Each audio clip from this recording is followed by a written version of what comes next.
नमस्कार दोस्तों। आज हम लोग एक बहुत इंटरेस्टिंग टॉपिक डिस्कस करने चल रहे हैं, जो कि है टेम्परेचर का यूनिट कन्वर्जन। हम लोग लगभग बचपन से ही पढ़ते आ रहे हैं कि टेम्परेचर का यूनिट कन्वर्जन क्या होता है। जैसे कि डिग्री सेल्सियस का फ़ारेनहाइट में, फ़ारेनहाइट का सेल्सियस में, उसका केल्विन में, केल्विन का रूमर में, रूमर का रैंकाइन में, रैंकाइन का फ़ारेनहाइट में। ऐसे हम जिसमें चाहें उसमें कन्वर्ट कर सकते हैं, एक दूसरे को जिसमें चाहे उसमें कन्वर्ट कर सकते हैं।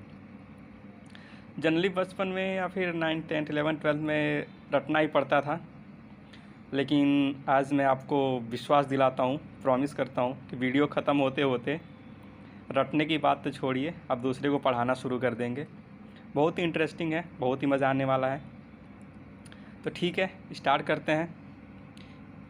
देखिए, टेम्परेचर मेज़र करने की बेसिकली सेल्सियस, फ़ारेनहाइट और केल्विन 3 जनरली यूज़ होते हैं। बाकी 2 मैंने रूमर और रैंकाइन को भी रख लिया है, कहीं कहीं ये भी देखने को मिलता है।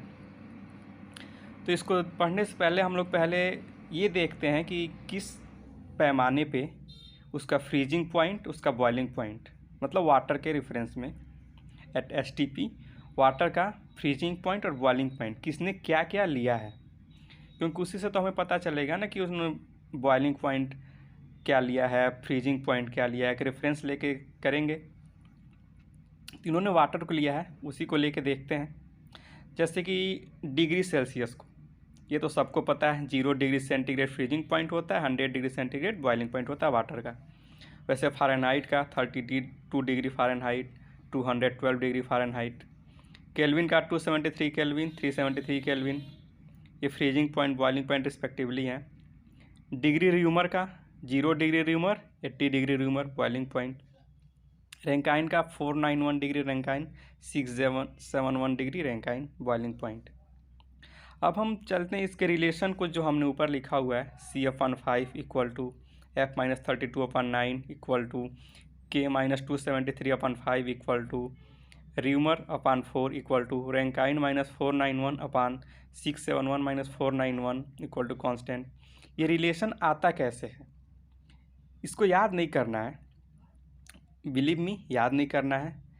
वीडियो ख़त्म होते होते आपको खुद समझ में आ जाए कि याद नहीं करना है, आप खुद बना लेंगे।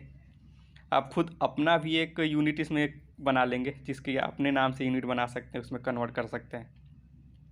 ठीक है, तो फ्रीजिंग पॉइंट बॉइलिंग पॉइंट हमने पढ़ लिया। अब इसको देखते हैं कि इसको कैसे डिराइव करते हैं।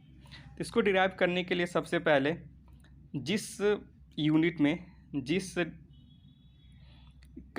हमें चाहिए उसको लिखते हैं। जैसे डिग्री सेंटीग्रेड में चाहिए तो डिग्री सेंटीग्रेड लिखा, माइनस फ्रीजिंग पॉइंट, उसमें से फ्रीजिंग पॉइंट सब्ट्रैक्ट करते हैं, upon boiling point minus freezing point. ठीक, इक्वल टू होता है, फ़ारेनहाइट में चाहिए degree Fahrenheit minus freezing point upon boiling point minus freezing point. ये किसके बराबर होगा, Kelvin minus freezing point upon boiling point minus freezing point. Equal to होगा Reaumur minus freezing point upon boiling point minus freezing point. ये किसके बराबर होगा, Rankine minus freezing point upon boiling point minus freezing point. जैसे degree centigrade में रखना है तो सेंटीग्रेड में वाटर का फ्रीजिंग पॉइंट बॉइलिंग पॉइंट रखेंगे, फ़ारेनहाइट में फ़ारेनहाइट वाला रखेंगे, केल्विन में केल्विन वाला फ्रीजिंग पॉइंट बॉइलिंग पॉइंट रखेंगे, र्यूमर में र्यूमर का और रैंकाइन में रैंकाइन का, इक्वल टू कांस्टेंट। मतलब ये जितने भी हैं ये सब एक दूसरे के बराबर होते हैं। तो इतना समझ में आ गया। सबका फ्रीजिंग पॉइंट बॉइलिंग पॉइंट हमने पता कर लिया, उसको यहाँ पे रख दिया। जो यूनिट चाहिए उसको minus freezing point upon boiling point minus freezing point, इतना ही याद रखना है हमें। सिर्फ याद कितना रखना है, unit minus freezing point upon boiling point minus freezing point, इतना ही सिर्फ याद रखना है। इसी से सब हम डिराइव कर लेंगे। ठीक है, तब इसको रख के देखते हैं कितना आता है। देखिए, सेल्सियस का रखा हमने, फ्रीजिंग पॉइंट 0 अपान फिर boiling point minus freezing point. वैसे फ़ारेनहाइट का रखा -32, ये है हमारा freezing point upon boiling point minus freezing point. Kelvin का वैसे रख दिया, freezing point upon boiling point minus freezing point. वैसे र्यूमर का रख दिया, वैसे रैंकाइन का रख दिया, इक्वल टू कांस्टेंट कर दिया। कांस्टेंट का मतलब यह है कि सब एक दूसरे के बराबर है।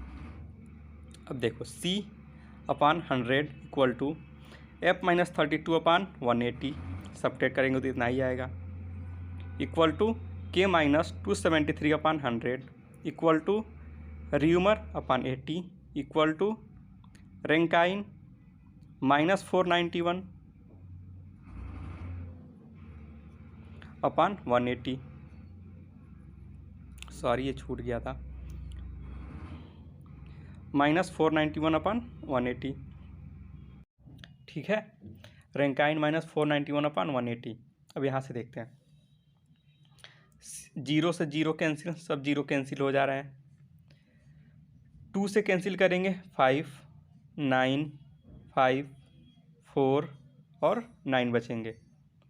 ठीक है, अब देखो C अपान 5 हो गया, F माइनस 32 अपान 9 हो गया, इक्वल टू K माइनस 273 अपान 5 हो गया, इक्वल टू रीमर अपान 4 हो गया, रैंकाइन माइनस 491 अपान 9 हो गया, इक्वल टू कांस्टेंट। इसका मतलब सब एक दूसरे के बराबर हैं, ये इसके भी बराबर है, इसके भी बराबर है, इसके भी बराबर है, इसके भी बराबर है, ये सब एक दूसरे के क्या हैं, बराबर हैं। ठीक है, सब एक दूसरे के बराबर हैं।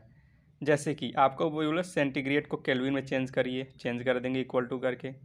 अब इसका फ़ायदा क्या हुआ, आप इसका जैसे कि एक क्वेश्चन दे दिया, मान लीजिए बोला जिसका यूनिट A है, फ्रीजिंग पॉइंट 10 है, बॉइलिंग पॉइंट 200 है, तो बोला कि 20 डिग्री सेंटीग्रेड की वैल्यू इस यूनिट में कितनी होगी, एक यूनिट जो हमने दिया है वो कितनी होगी, कैलकुलेट कर रहे हैं। 20 डिग्री सेंटीग्रेड अपान 5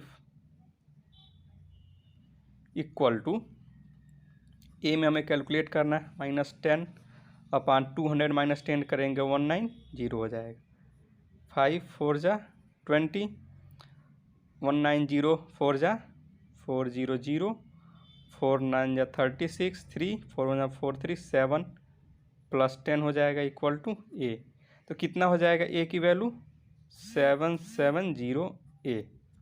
ये हो गया अगर जो क्वेश्चन पूछा उसके अकॉर्डिंग कि अगर उस 20 डिग्री सेंटीग्रेड की वैल्यू A में बताइए जिसका फ्रीजिंग पॉइंट 10 है, बॉइलिंग पॉइंट 200 है, तो ऐसे हम कैलकुलेट कर सकते हैं।